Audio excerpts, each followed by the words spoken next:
So we're coming to you from the MPS 88 spaceship, where we are drifting between planets for our next mission on orbital ice cream. But I thought I'd take a second to tell you a little bit about the story behind the music for our song, Sugar Pumps. Pumps, pump, pump, pump, want my sugar pumps, pump, pump. And I get it, don't.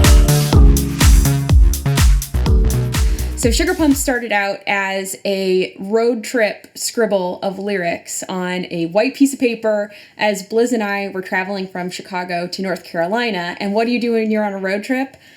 You've got to stop at the Starbucks. You've got to stop at the Dunkin' Donuts.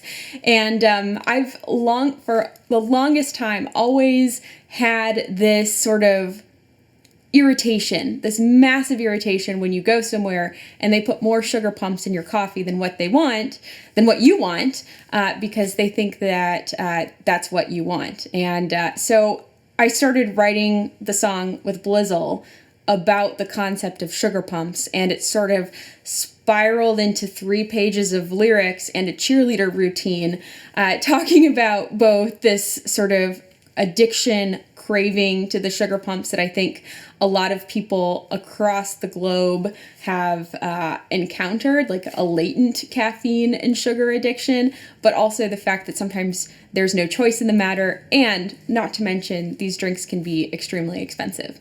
So we wrote the lyrics to the song on this road trip, and when we got back, we knew we wanted this sort of like slick, produced dance track feel, and so we collaborated with producer Justin James here in Chicago, and we put down the vocals, and Justin had written the music for this one, so we heard it and it was freaking amazing. Ryan Blizzle went in first before I had even arrived at the studio, and at that point we hadn't actually come up with a chorus yet, and so Blizz just got in the vocal booth and put down some ideas, and a lot of them sort of were pump, pump, pump. I want my sugar pumps.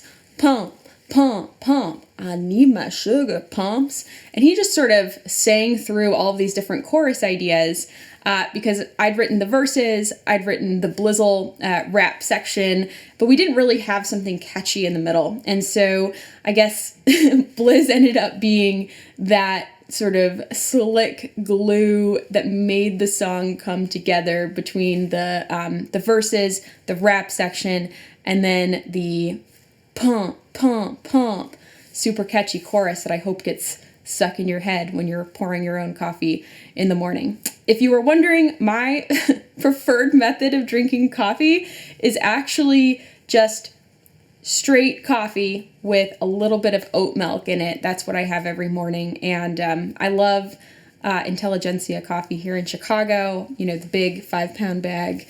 But I'm not a fan of sugar pumps at all. So, surprise.